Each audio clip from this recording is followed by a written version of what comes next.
Howdy, good morning. Beautiful Barcelona.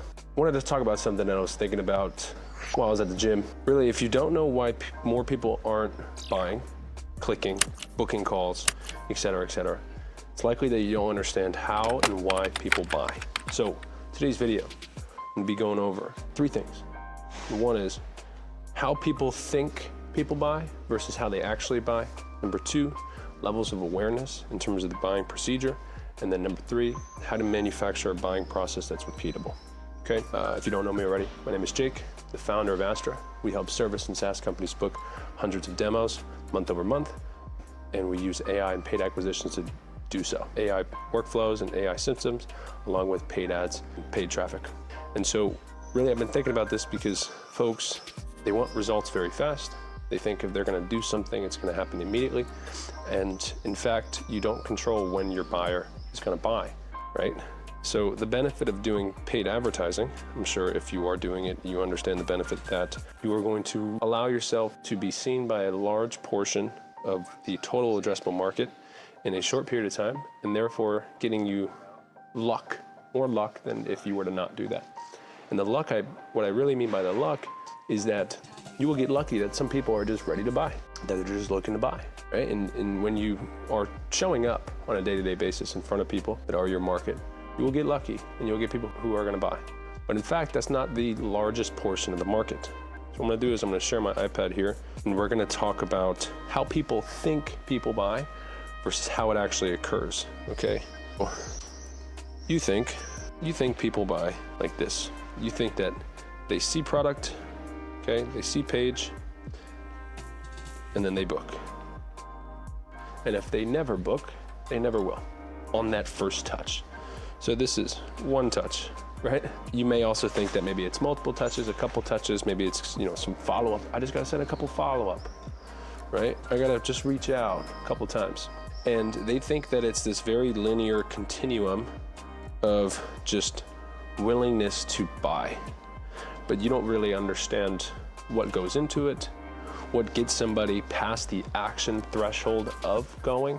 And in fact, the reality here is that it actually is a circle. They will go in and out of different phases dependent on their emotional situation. Okay, people get intrigued by emotion and then they justify with logic. That's a purchase, that's to take the next step.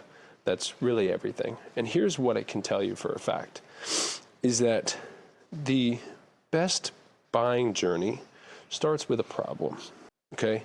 Meaning you, in your content, in your paid ads, in your cold email, what have you, you articulated this better than what they've seen in the past. And not only have you articulated that better, but it is in fact the problem. And I'm not talking about just regular generic problems, like folks that we work with are seeing diminishing results from their cold email. But it's the, how does it feel to scrape 37 lists on Sales Navigator month over month, knowing that you're probably gonna get the same result of a 1% reply rate and a 0.25% booking rate. And that's a nuance, the problem. It's the same problem, but it's the nuance, description, and specificity around the problem. And so people really, they become interested first by the mechanization to some degree that you've engineered by articulating their problem very well. And that is why they do the first step. That's why they follow you. That's why they maybe opt in.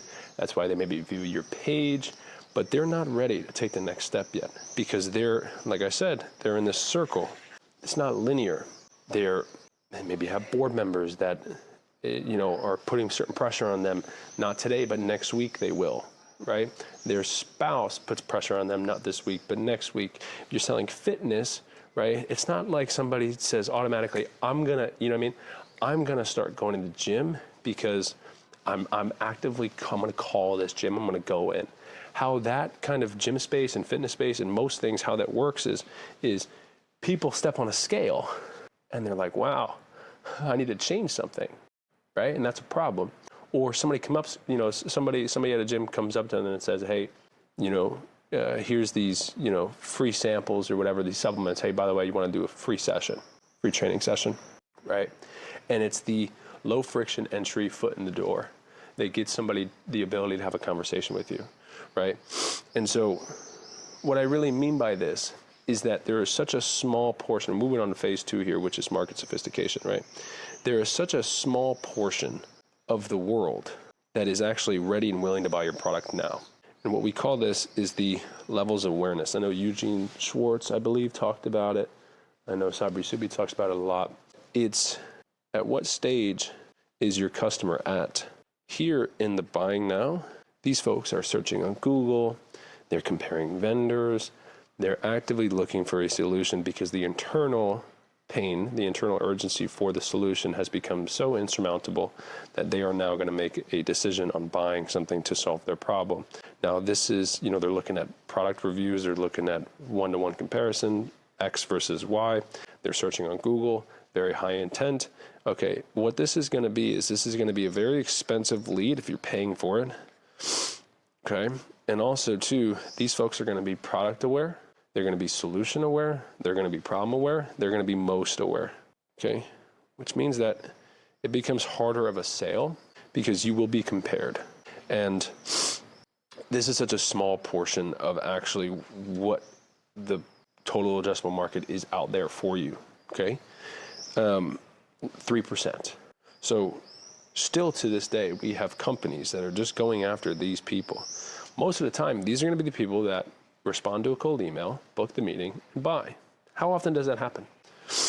Not often. They're going to answer the cold call, and they're going to hear you out, and they're going to book the meeting, and they're going to buy if they like your presentation. So how often does that happen? Not very often. What's next? You have info gathering. Info gathering. Okay, this represents about 17% of the market. These are for folks who are problem aware and somewhat solution aware. And these people are just, generally speaking, aware. They have some sort of knowledge around what they got going on. They have some sort of demonstration, whether tangible or intangible. Somebody is pressuring them within the organization. Their wife is talking to them about it, right? They're actively searching for solutions. It's become painful enough to start, doing the the annoying part of gathering information. That's 17%. Now, you might be able to get these folks on Google if you do some sort of tailed keyword, and might be able to grab these people in content based off of kind of the information that you put out in content. Hopefully you're putting out value in content, right? That would bring in these types of folks. And then you have problem aware. This is unaware to some degree, but it's aware of the problem.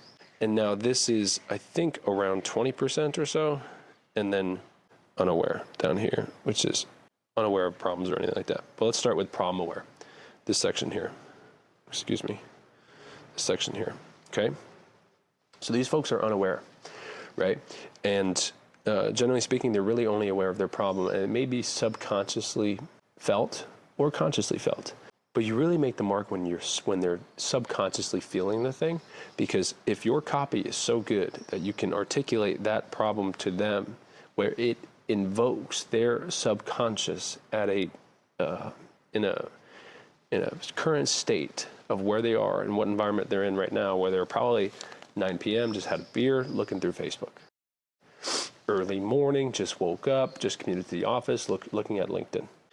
And this is going to be your problem-focused content. And I believe that nobody can go wrong by writing about the problems. I think Donald Miller talks about the idea that your prospects, when they think of their problem, they should think of you. And as a business, generally speaking, you should be the problem person. You should be the problem corporation, which when people think of you, they associate you with solving a problem, with being problem-focused.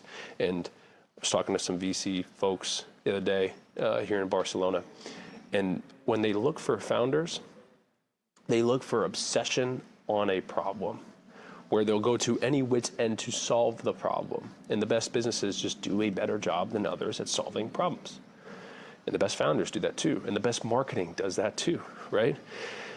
And so I've made my enterprise value and all my net worth on talking to these people, problem-aware people, You look at anything that we're doing. By the way, if you go in the description, you can download a free report. That's how to book 100+ demos without cold outreach. If you're interested, you can download that for free. It's 60, 70 pages or something like that, and it's pretty valuable.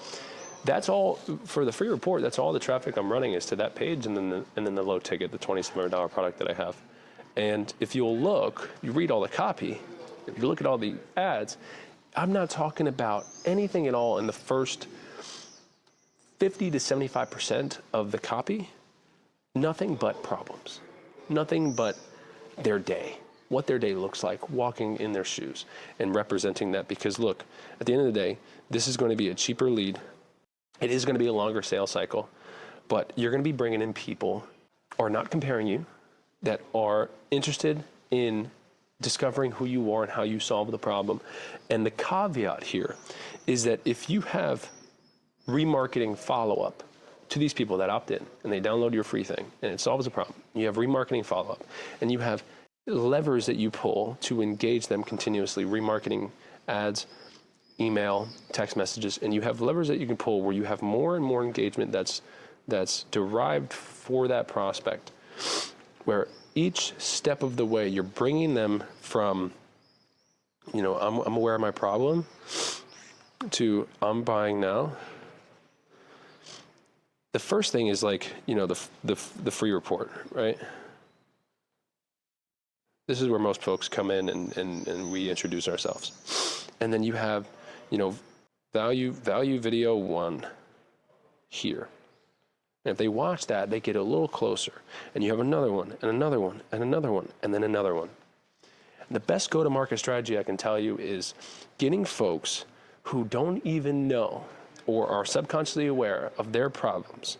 And then you introduce solutions and then place your product as the easiest, best, quickest, fastest, most no-brainer solution with a Grand Slam offer. And that is what's crushing it right now in marketing. It's not assuming that everybody knows what you're talking about, everybody knows your product, everybody knows who you are. I introduce myself in these videos every single time because I don't know if there's gonna be new people watching this video. And I'm still making these videos talking about problems, and I'm presenting solutions to said problem, okay? And so for content, for anything marketing-wise, this is where you need to be, is you need to be problem-focused. Okay, and why people buy is because you articulated their problem so well, because people move on problems, not on promises, okay? They move when they feel understood. And when your content, when your marketing resonates with them to a degree where they feel understood, you will move mountains. And you can only understand them by being so focused on the problem. Okay, so question is, how do you manufacture a buying process? I'm gonna put the laptop down now, or the iPad down now. How do you manufacture a buying process that's repeatable in a non-linear landscape? It's a great question. And it's about, to put it simply, it's about engagement, okay? If you've been keeping up what we've been doing here at Adstra, considering that we sell marketing to folks, we sell our paid acquisition AI system, and we install it into businesses for people. Considering that, we do things in the public sphere, and that's a representation of what you can possibly get if you work with us, okay? We're not gonna tell you that we're gonna build a really sexy, beautiful landing page, but we will tell you that it converts, because we're testing this, and we are direct response driven. We're not here to build your brand, okay? That's gonna come as a byproduct of just bringing in a large pipeline of problem-aware people that download a free report, right? We don't say that. We say that we're going to convert leads. And how we do it and how we manufacture this is you cannot ignore the post-click journey of meeting somebody where they are. You don't have the pleasure or the ability to force somebody into buying now. They have to do it themselves. The same way on a sales call, you cannot force somebody to buy. You cannot force somebody to change their mind. They have to change their own minds, and you have to ask good questions. In the same way that you have to ask questions in a sales call is the same way that you write good copy in your marketing that demonstrates an understanding, deep level understanding of their pains. Now look, what really is change and what provokes action? What I can tell you from my experience is I've always made moves because of some sort of trauma or when I felt like staying the same is more painful than making a change. And people will change. Clicking on an ad and booking a call is a change. It is a taking time out of their day, making a change from their normal routine to hear about your product. And that's not easy to come by. And it takes a lot of effort and a lot of willingness to go and solve their problem, which means that you have to do a dang good job at it. Okay? Ultimately, nobody's going to do that unless the pain of staying the same is greater than change. Folks don't just hop on calls to hop on calls. They hop on calls to get a problem solved. Now, is there enough internal urgency to where they are willing to pay the price to solve their problem? That's what, sales, you got to take care of that. But in marketing, it's now 80% of the sale. Let me back to my first point though. How do you build this engagement? How do you get people amped and ready and excited and at a high clip with a high amount of inbound traffic to book calls? It's not simple. It's easy in theory. What you really have to do is show up more often and be there consistently, always, all the time. Because like I said, you don't have the pleasure of knowing when they're ready, but you have to be there when they are. So from what I've heard and from what I've studied is 3 emails a week to your list is like a perfect happy medium. You don't want to just hit them over the head with, hey, book a call, book a call, book a call. So if you have value, tips, et cetera, they learn something from your newsletters. Okay, that's one thing.